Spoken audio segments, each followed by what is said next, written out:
We are going to spend some time today talking about a body mass index. A BMI is a number like a blood pressure that tells your risk of developing diseases. The body mass index system was actually most used and invented by actuaries, underwriters in insurance companies for life insurance. Those people, yeah. They did a great job, and we found that they are on to something. So then the medical community adopted it because it was like a crystal ball that you could look at these numbers and determine risk of developing some pretty terrible diseases. Things like high blood pressure, heart disease, some cancers, diabetes, arthritis, depression. I mean, the list just goes on and on and on and on. But the really amazing thing is we can do something to prevent those from happening, or if we're already in the middle of having high cholesterol or high blood pressure or diabetes type 2, we can use our lifestyle, the choices that we're making, and control those diseases so that it's like we never had them in the first place. The key is that we continue to make those changes. It's not that we can just get to a healthy weight or make good healthy food and movement choices until we get to the finish line. The key is that we continue to do them from now on. We passed out some sheets that talk about body mass index. There's actually a mathematical formula that has to do with your height and your weight, and it comes up with a percentage of your body that's fat, and that's what your BMI is. Instead of doing the math, passing out calculators, we can go by that little cheat sheet that you've got there. So if you look at your height and you run over to your weight and go up to the top of that chart, that's going to give you your body mass index. See what that is? So we would like our body mass index to be 19 to less than 25. From 25 to 29 is considered overweight, and over 29 is considered obese. The good news is, if you lose 10% of your body weight, no matter what you weigh, you have improved your health. You have changed your risk for those diseases. Now, we don't want to lose 10% and then gain that 10% back, but by losing that 10% and maintaining that weight loss, you have changed your health.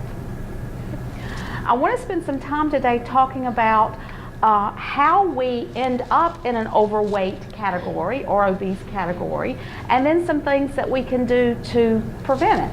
I think it's scary and comforting to think about how people gain weight. How we wake up one day and weigh 200, 300, 400, 500 pounds, or if you've watched the new TV show, My 600-Pound Life, how did they get there? Well, they got there one bite at a time. And it's those little bites that really do make a difference. If you consumed 25 more calories every day for a year, you would gain about 3 pounds. 25 calories looks like a marshmallow, a walnut, a nacho, a clementine, a plum. So it's not that you sit down and eat cheesecakes and whole pizza pies. It's that you're consuming small bites on a regular basis more than your body expands. So we're looking for a balance. We're looking for energy in to equal energy out, and we can maintain our weight. When we go over just a little bit, our body stores that extra energy as fat until we need it. So if every day we consume 25 extra calories and we were 20 years old, we would weigh over, well, let me back up again. If we are 20 years old, we weigh 120 pounds and we consume 25 extra calories. If we do 25 calories a day extra, then before our 50th birthday, we're going to weigh in excess of 200 pounds. We will gain over 80 pounds during, I know. Eye opener. It's shocking. But that is the math. And that is how it happens. Now, those 25 pounds could be that I had a walnut every day. Seems pretty innocent, right? Or it could be that I search for the closest parking space to get into the building because it's cold. And I make that be my habit, so then I circle the parking lot looking for the closest parking spot. Or maybe I stop using the stairs and I start using the elevator because my ankle's sore, or I'm feeling a little stiff today. I'm not moving as much. But some combination of the two to equal 25 pounds is going to get you about 3 pounds a year. Now, the reverse is also true. And even if we look at a bigger number than 25 calories, if we look at our evening snack, maybe our 3 o'clock snack is to visit the vending machine, push F3, get out the bag of Triscuits, 220 calories. That's what we do every day. Triscuits are whole grain, they're good for us, we're enjoying this bag of Triscuits. Maybe instead of the Triscuits, we start to bring an apple from home. We're saving 100 calories. We're still having a snack, but we're saving 100 calories. And money. You're right. If we do that every single day, we would lose 10.5 pounds in a year. We still ate everything exactly the same. We didn't start doing insanity or we've all tried all these things, right? The only difference we would have to make is that 100 calorie difference between the apple and the bag of Triscuits to lose 10.5 pounds. So the big thing that we've got to embrace to control our body mass index is being mindful of what a calorie is. And most people have absolutely no concept of what a calorie is. I was at a dinner party and there was this beautiful bag of chips, and they were made from quinoa and all these healthy grains. And I opened it up and I had one and I said, oh man, these are amazing. Can I see the bag? And the lady handed me the bag back. I flipped it around. They had 27 calories per chip, and they were about this big. And I went, oh, that's 27 calories each? Oh, I don't want any more of those. And she said, well, that really doesn't mean anything to me. Is that a lot? I thought, oh yeah, that is a lot to spend for a tiny chip. So most people think they understand calories and think they understand how their body uses calories, but a lot of times we're off base. Our body also uses nutrient calories different than just empty calories.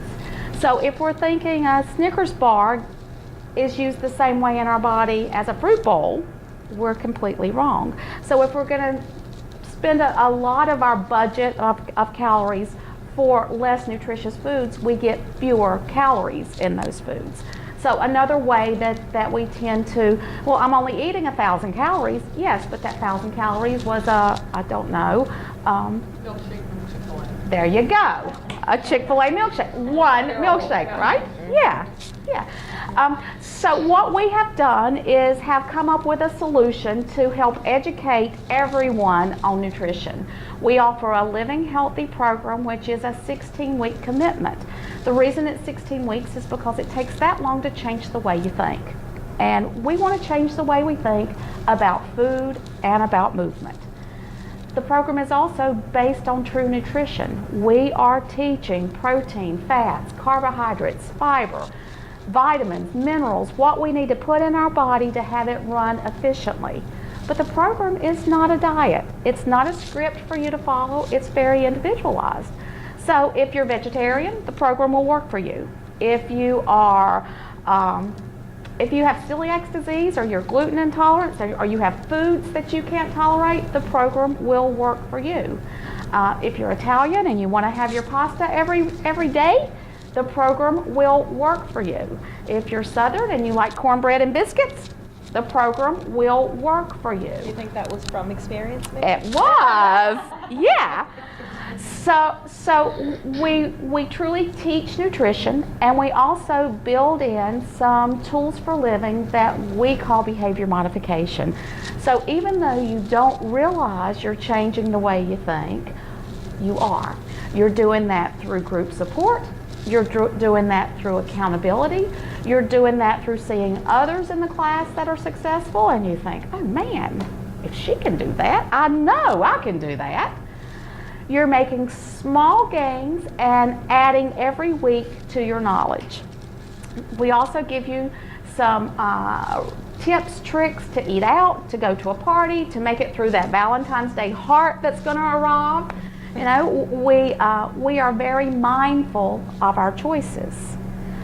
And there are small goals. So for us, our initial goal is for you to lose 10% of your body weight and then not find that weight. Ultimately, we'd like everyone to be at a healthy number, but our first goal is 10%. And we do that at about £1 a week. So £1 a week would be equivalent to you expending 3,500 calories more than you're consuming. If we break that down daily, we look at ending the day in a 500 calorie deficit. I'm not saying you have to give up a whole meal, but that you carve off little bits throughout the day. And when we carve off things, we replace them with something that we enjoy just as much. Don't have to give up popcorn at the movies, but control your portion of popcorn at the movies and maybe have a piece of fruit before you ever walk through the door. You don't have to give up your box of chocolates, but maybe you say, oh honey, I really want chocolate covered strawberries this year because that fruit is going to fill me up. I'm going to enjoy that 40 calorie chocolate covered strawberry instead of 2 or 3 chocolates at about 80 calories each that I'm probably not even going to enjoy the taste of. So we start to ask for what we really want, and we get finicky with what we're putting in our body. I think that's one of the hardest things for people, about actually feeling like you're worth enough to ask for what you want. That's a huge accomplishment, right? I find that, like, you go to a restaurant, well, I can't ask them for that. Well, why not? You know, if you're allergic to eggs, you're going to make sure that they didn't use eggs in what you're preparing. So why not ask for what it is that you need? And that's hard for a lot of people. And so throughout those 16 weeks, a lot of us start to love ourselves. And it's empowering to say, oh, you know, I am worth lemon slices to go on my salad. I don't want your high-fat, high-calorie salad dressing. I would like some slices of lemon, please. I am worth that. I order I don't know, chicken sandwich, grilled chicken sandwich, and it comes and it is clearly fried. I am worth sending it back for what I asked for. But those steps we grow into. We get to the point that we feel comfortable enough to ask for what we need. Yeah. So, questions about what we've talked about so far? Generally what I hear is, okay, I've looked at my BMI and you are crazy. That you didn't hear that from me. That is not an appropriate number for me. I have big bones. I work out, I have lots of muscle. Well, the number that we have there is our best guess of what would be healthy for you. And we tell everyone, if you think that number is way off, you should have a conversation with your doctor. Your doctor will help you decide what's the healthiest number. Scott, I know we had that kind of conversation and it worked. You know, when we look at where we're going, sometimes it's scary. And the next thing I hear is, how long is it going to take me to get there? You know, I want to be there tomorrow. How long is it going to take me to get to where you want me to be or where I need to be? Well, it's going to take as long as it takes. With our program, we hope that you will lose about 1 pound a week. Some people lose a little more, some people lose a little less, but I guarantee you next year when you're looking at Valentine's Day, you will be happy that you started the journey, that you started to make those changes. Time's going to pass anyway. And does it matter if it takes 6 months or if it takes 4 months or if it takes 6 weeks? We want to get started. I just want to add one thing about the BMI. When we all were school age, they didn't know about this yet. And they didn't come out with this little fancy chart that we could look at and aim for a goal. Our children have that benefit now. And I have 2 teenagers, and you know, they get their annual, you know, they go to the nurse and they do the weight and height and all. And they get a letter mailed home. And it tells them what their BMI percentage is. A little bit different from the number, Yes. but it's just a different way to gauge it. And to tell you if they are at risk or in the healthy area or even at risk low, which I have in my family as well for my niece. So, you know, there's being too too high on the BMI chart and being too low. So it's just a healthy weight, not a skinny weight or a skinny size. And we have a lot of people that do the program to gain weight or to learn nutrition, or their doctor has said, oh, you know, your cholesterol's going up, I'm going to put you on a medication. And you say, I don't want to take that medication. Give me a couple of months to figure out food. So we can quickly be able to help you know what you're putting in your body that could be the culprit. We have you journal the foods that you're eating. Most recently, I have a lady that came to the program in a perfect weight, but her triglycerides were 3 times what they should be. That would predispose her for some significant heart disease. So she wanted to learn nutrition. She journaled the first week, and I said, you eat popcorn every night, can I see what kind of popcorn you're eating? And so she brought me in a package. And she said, I love it. I eat a whole package of popcorn every night. It's my favorite thing. Well, this popcorn had listed on the label that it had 1 gram of trans fats, and it had 2.5 servings per bag. So she was getting 2.5 servings of trans fat every single night. That is the only thing that we changed. She didn't stop eating popcorn. She just stopped eating that brand of popcorn. And 4 months later, her triglycerides are within a normal limit. That is the only thing that she did differently. She had no idea it was causing her any problem. But as soon as we saw it, there's the culprit. I will bet that she's choosing something that she shouldn't be putting in her body. That's the really cool thing about living healthy. We're not associated with a brand. We're not associated with a product. We can look at the choices you're making. We can tell you what the healthiest choice is out there. And then manufacturers try to improve their products again and again and again. So it's pretty cool when we can still have the foods that we enjoy and change our lab values or change our health. Now we know the healthiest peanut butter to choose. We stood in those grocery aisles and looked at every loaf of bread, and we can tell you which one is the most nutritious, which ones we should avoid. The packaging's not going to tell you because they all have these pretty swipes of green, and they say words like healthy and enriched, but we really look at what's in the bag and help you make the best decisions. Any questions? So this is realistic for men? A lot of people ask that. Yeah. It is, and that's why there's a range of 19 to less than 25. Most men are on the upper end of that range. So the question was a man's weight compared to a woman's weight on the BMI chart. A lot of people look at that and say, oh, well, that doesn't apply for a man's weight because they would be, in your words, college weight, which is not a bad thing. If he was that weight in college, he didn't grow any in height anyway. So I'm curious, you've done the program, you're at your goal weight. When you first looked at that in relation to your numbers, did you feel the same way? No. No. So you knew it was something that was very doable? Yes. Okay. So for your husband, losing 10% will change his health.